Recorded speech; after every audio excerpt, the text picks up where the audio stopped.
चलिए दोस्तों आगे शुरू करते हैं हम अपना क्वेश्चन को। ब्रज भाषा का प्राचीनतम रूप किसमें मिलता है? इसका आंसर है दोस्तों प्राकृत व्याकरण में। काव्य भाषा के रूप में ब्रज भाषा का प्रयोग कब से आरंभ हुआ?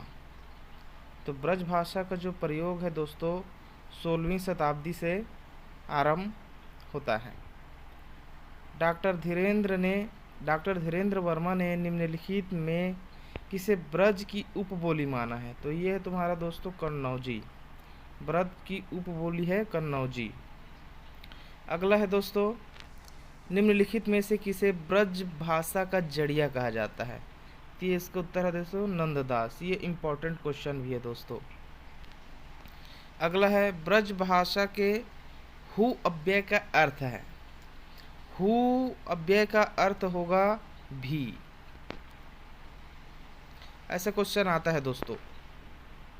ऐसा सब क्वेश्चन को ध्यान में रखना पड़ता है।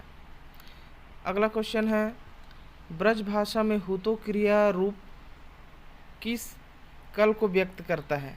किस काल को व्यक्त करता है? अच्छा, प्रिंट मिस्टेक। तो ये भूतकाल को व्यक्त करता है दोस्तों। र ध्वनि ब्रज भाषा की किस रूप में बोली जाती है? तो ये र के रूप में बोली जाती है। अगला 19वां क्वेश्चन दोस्तों। ये सबको पढ़ लोगे दोस्तों, रिवीजन अच्छा होगा, पढ़े होगे। रिवीजन करने के लिए सबसे बेस्ट है एमसीक्यू दोस्तों।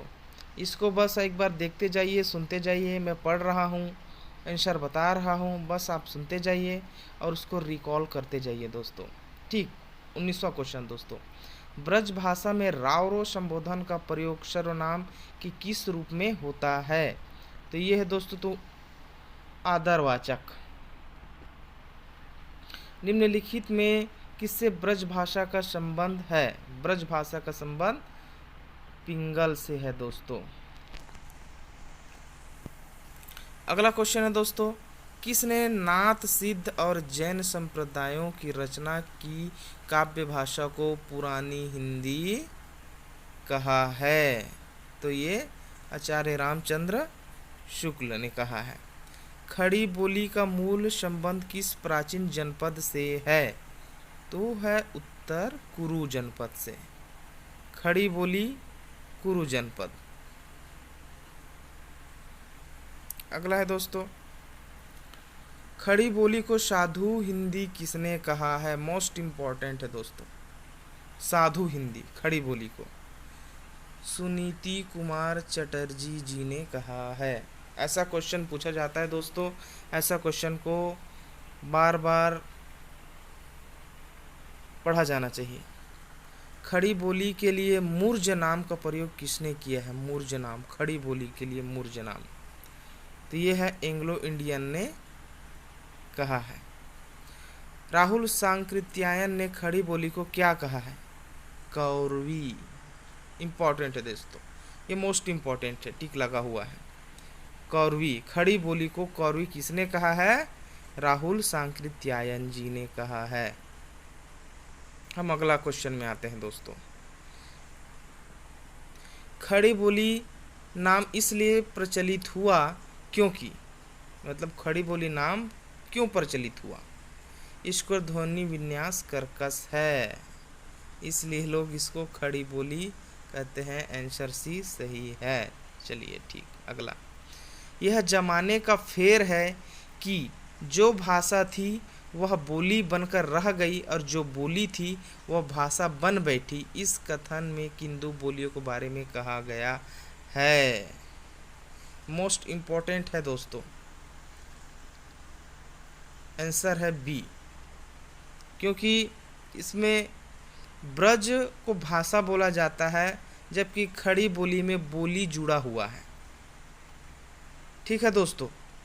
तो किसी ज़माना में ब्रज जो भाषा था उसमें काव्य क्षेत्र पे ज़्यादा अधिकार था, इसमें कविताएं बनाते थे।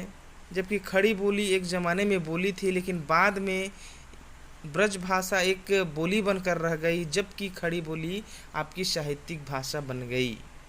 तो इस बात को ध्यान में रखना है दोस्तों ब्रज भाषा और खड़ी बोली के लिए, कि ब्रज भाषा बोली बन गई और बाद में खड़ी बोली भाषा बन गई।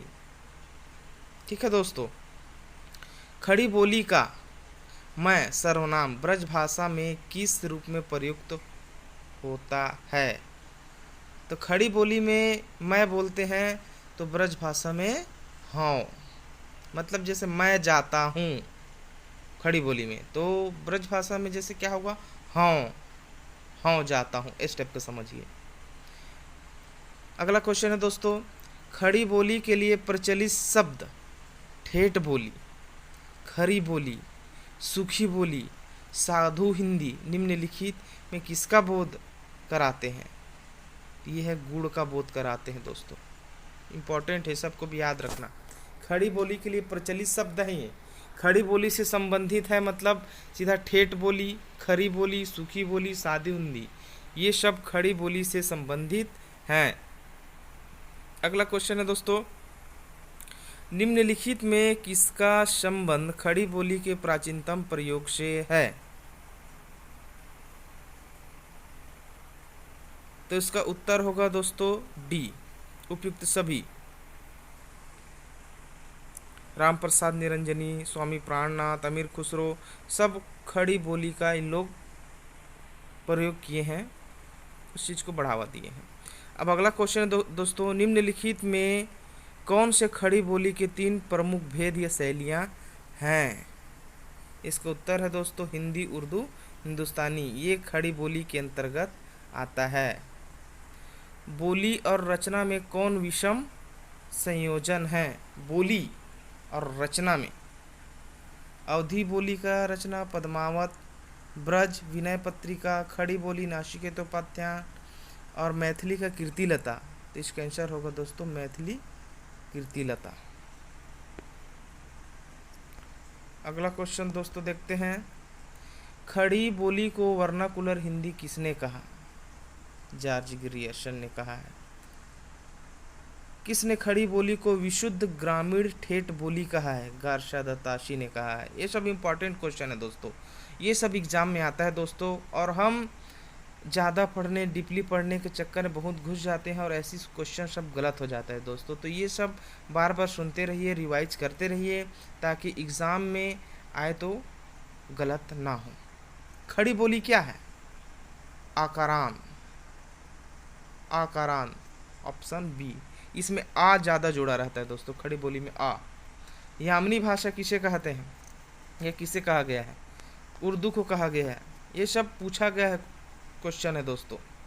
खड़ी बोली क्या है, यामिनी भाषा किसे कहा जाता है, कौन सी बोली ओ का रांत है, ये ब्रज भाषा ओ का इसमें प्रधानता होती है, ओ की मात्रा का प्रधानता होती है। जैसे खड़ी बोली में आ की मात्रा की प्रधानता होती है, आ की मात्रा की प्रधानता हकारांत है, इसी तरह से ब्रज बोली में ओकारांत होती है, ओ की मात्रा की प्रधानता होती है दोस्तों। तो ये सबको समझना है दोस्तों। अगला क्वेश्चन, आज लगभग 50 क्वेश्चन कराएंगे दोस्तों आप लोग का, ध्यान से सुनिए। अमीर खुसरो के समकालीन किस कवि ने अवधी में रचना की है? तो यह मुल्ला दाऊद, मुल्ला दाऊद चंदायन। पंजाब में खड़ी बोली को काव्य रचना को प्रोत्साहित करने वाले महानुभाव पंथ के संस्थापक हैं चक्रधर।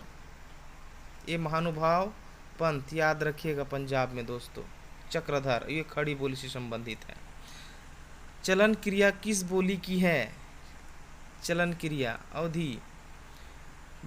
भाषा विकास की प्रक्रिया के संदर्भ में कौन सा क्रम सही है? भाषा विकास के संदर्भ में पहले बोली आया, फिर विभाषा आया, फिर भाषा आया दोस्तों, ऑप्शन सी।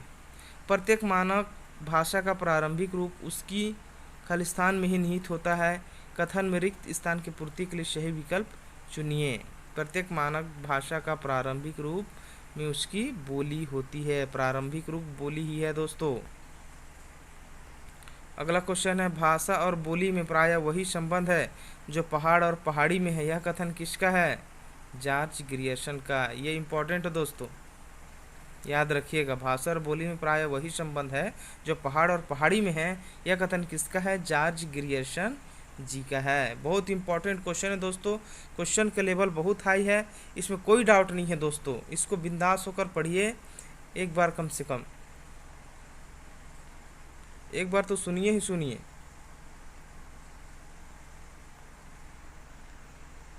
भाषा के व्याकरण सम्मत आदर्श रूप को कहते हैं, कोई भी भाषा का व्याकरण सम्मत आदर्श रूप को क्या कहते हैं? मानक भाषा। अब अगला क्वेश्चन है दोस्तों, इंपॉर्टेंट है, ब्रजबुली का संबंध किससे है?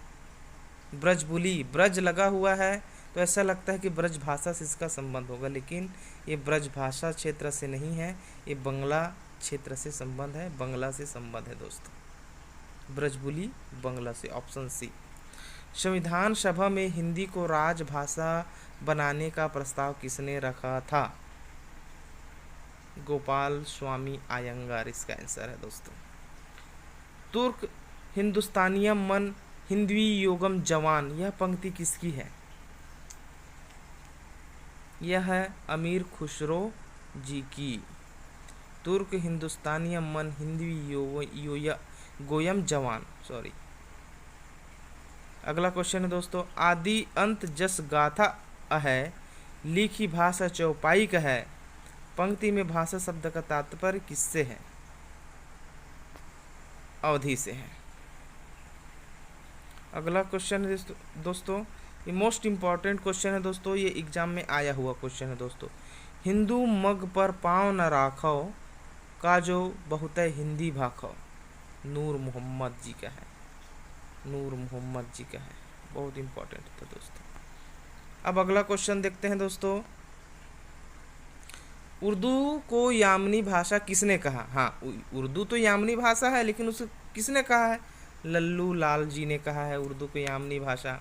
अगला क्वेश्चन, हिंदी किसी एक भाषा रूप का नाम ना होकर एक भाषा परंपरा का नाम है, यह कथन किसका है? हजारी प्रसाद द्विवेदी जी का है। हिंदी शब्द की व्युत्पत्ति का संबंध किससे है? सिंधु से हिंदी शब्द निकला है। हिंदी शब्द किस भाषा की देन है? हिंदी जो है फारसी भाषा की देन है। ये सब क्वेश्चन बहुत इंपॉर्टेंट है दोस्तों। अगर हिंदी अचानक कोई पूछ दे, हिंदी की स्टूडेंट है, हिंदी किस शब्द से आया है, अरे तो हिंदी तो फारसी से आया है, ठीक है, ये सब जानना जरूरी है दोस्तों। प्रारंभ में हिंदी शब्द का प्रयोग किस अर्थ में होता था? भारत देश के अर्थ में, भारतवासी के अर्थ में, भारत में बनी वस्तुओं के अर्थ में, तो उपयुक्त सभी होगा दोस्तों। अगला क्वेश्चन है दोस्तों, ये मोस्ट इम्पॉर्टेंट है दोस्तों, हिंदी है हम, वतन है हिंदुस्तान हमारा, पंक्ति में हिंदी का अर्थ देशवासी। अगला देखो, भाषा के अर्थ में हिंदी शब्द का सर्वप्रथम प्रयोग किसने किया? भाषा के अर्थ में हिंदी का सर्वप्रथम प्रयोग किसने किया है दोस्तों? अमीर खुसरो, इन्होंने हिंदी को बहुत बढ़ावा दी है दोस्तों। हिंदी के प्रमुख भेद कितने होते हैं? 2 होते हैं दोस्तों। निम्नलिखित में कौन पूर्वी हिंदी की बोली नहीं है? कन्नौजी पूर्वी हिंदी के अंतर्गत आता है। अवधी, बघेली, छत्तीसगढ़ी, पूर्वी हिंदी अवधी, बघेली, छत्तीसगढ़ी। इसको ट्रिक मैंने याद करके रखा था दोस्तों अपने टाइम में, ABC अवधी, बघेली, छत्तीसगढ़ी, पूर्वी हिंदी। चलिए दोस्तों अगला क्वेश्चन देखते हैं, निम्नलिखित में कौन विषम संयोजन है? छत्तीसगढ़ी पूर्वी हिंदी अभी पढ़े हैं, मगही बिहारी हिंदी, मालवी राजस्थानी हिंदी, बघेली ABC, बी में भी पूर्वी हिंदी आएगा जबकि ये पश्चिमी हिंदी है। ये है विषम संयोजन। बैशवाड़ी किस प्रमुख बोली के निकट है? बैशवाड़ी को अवधी बोला जाता है दोस्तों, या अवधी को बैशवाड़ी भी बोला जाता है। अगला क्वेश्चन, कौरवी किस प्रमुख बोली का प्रचलित नाम है? खड़ी बोली, करवी, कौरवी किसने कहा खड़ी बोली को? अभी पढ़े हैं दोस्तों, राहुल सांकृत्यायन जी ने। अगला क्वेश्चन, लास्ट क्वेश्चन है दोस्तों, निम्नलिखित में राजस्थानी हिंदी की प्रमुख बोली नहीं है? राजस्थान, मारवाड़, जयपुर राजस्थान, मेवात, ठीक है, तो इसका आंसर होगा बुंदेली। आज का क्वेश्चन ख़त्म हुआ दोस्तों। पसंद आए तो लाइक शेयर और कमेंट ज़रूर करें दोस्तों। और असिस्टेंट प्रोफेसर की एग्ज़ाम आने वाली है छत्तीसगढ़ में, उसके लिए भी बेस्ट है दोस्तों। आप तैयारी करते रहिए, एमसीक्यूज़ हल करते रहिए। और ये ज़्यादा नहीं है दोस्तों, ऐसा एमसीक्यूज़ को आप देखते रहिए, सुनिए, ये किसी न किसी एग्ज़ाम में आपको ये हेल्प करेगा ही।